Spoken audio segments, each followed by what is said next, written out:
شما چی به قدر آدمای دلسیاهن و فکر میکنم همو همسایه برگی تانکو یک کاسه اوقات دادگی نیستی.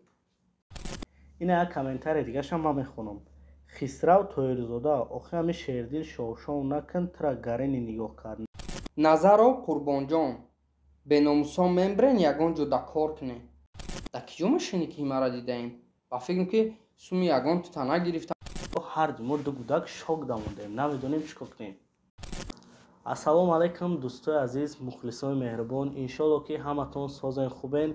همه کامنتاریاتون خوندم. یک سخنی پدرم بهادم زد که فقط مرا میگفت که بچم مرد بچه باید با امیدی هیچ کنه شوه نه که بعدی برنامه که ما دین کردیم نو به قدر سخنای پدرم رسیدم. باور کنیم برادر عزیز ما در کجا تل بیدیم ما در کجا نمره کارت موندیم فقط نمره تلفن موندیم با او خاطره که یگان گرانیتسا فابرلیک قطعی ما همکاری کنه. حیرانم به خدا دیگه پیش ما. سلام علیکم اکاجانا و پاجانای ما کامنتاریای همتون خوندم. این گپی ما ده همه شما دخل نداره. ده همه آدمای دخل داره که گپای قبیح نویساندن. شما چی به قدر آدمای دلسیاهن کاری خوب کردن نمیتونن اقلا یک سخن خوب گپ خوب گفتن نمیتونن. با فکر که من پشت در یگان تا نرفتم که یک تیکانو نپرسیدم. با فکر که همو همسایه برگی تانکو یک کاسه اوقات دادگی نیستی. اکاجانا و پاجانای من این گپایی که من گفتم من همه شما را در نظر ندارم. من همو آدمایی را در نظر دارم که در کامنتاریا گپای قبیح میگن. خیلی گپ میزنن که پول نمیگی کارو برو اونا پارتیم دمی همو آدما را بگیریم. یک چی دیگه مخلصای مهربان که همه برنامه‌ای که ما کردیم کجاش پرانگ کرد در کجاش پرانگ بود. پرانگو چیزی را میگن که میره یک کس ایرق میقپی یگان چی پرانگ میکنی میترسونیش. این اگر پرانگ میبود ما حیات شخصی خمونا میبروردیم و همه یک پرانگ پرسمات شدم خمونا به او برو میکردیم. باور کنین اکاجانای ما 5 سال میشه که صنعتکارم همه شما میدونین که در همین مدت 5 سال تمام برنامه و بایدای مرا همه پدرم میکرد. وضعیت هم خیلی شد که محمد جان خونه دادن گفتیم یک جای زندگی میکنیم قطعش آمدم گفتم دستگیریش میکنیم یک جای هر دو ما فکر کردیم برنامه کردیم برای شما را پیشنهاد کردن. ما برنامه کردیم دوستای عزیز خیال کردیم که شما ما را خیلی دستگیری میکنین که یک گپا گفتین در کامنتاریا هر دو ما دو گودک شوک داموندیم نمیدونیم چیکار کنیم. بسیاری شما در کامنتاریا میگن که برین رویشون کنین خدمت کنن اخی کنن. مالی نو 15 ساله‌ام اون وقت خدمت چم خدم میرم با دست پای خدم. بسیاری شما با در کامنتاریا مینویسین که یا ماشینیکن یا دروغگوان خیلیان و تریان در کجا ماشینی که ما را دیدیم. با فکر که سومی یگان تو تنها گرفتم یا که سومی تو یگان تنها گرفتم که نرفته باشون توی در خدمت نکرد باشون.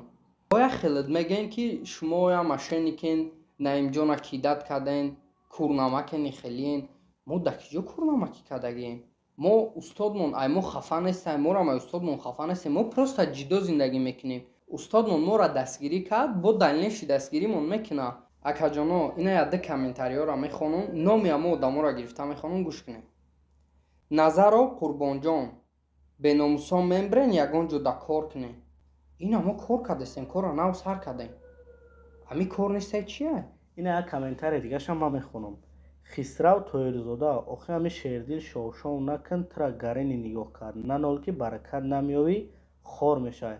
و برادر عزیز ما در کجای پدرم نالیدم ما همه وقت پدرم مینا دارم ما جدا نشیدم ما دل نخونه دارم میرم میام ما قطعی محمد جان گفتیم که ده کسا کار کنیم. یه بار دیگه میگم که همین برنامه میکنیم نکش ما یک کامنتاری یا چیزی میکنیم که من حیران میشم.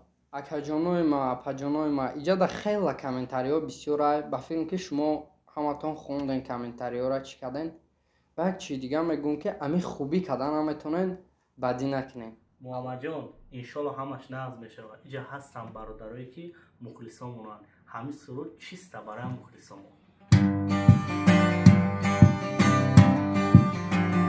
اگر بگم که شما ازبکی قطعی سازن برن سبز درن خون آدم رنگی تر بزن او دگی خشوان کی در او یک جزه بزن بس فقط خبر کش نیست یا خیل خفک شم بزن زنگیری یا سونه و از مینیش در تقزن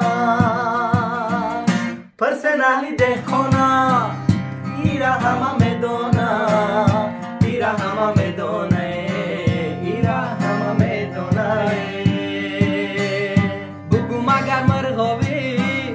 صدای غغه داره ای صبح شیر دل جان محمد دغدغه داره کنده ای تایی تور ستا ترغه داره شیر دل جان این استود خان یا پل یا تغه داره پرسنالی ده خانه میره همه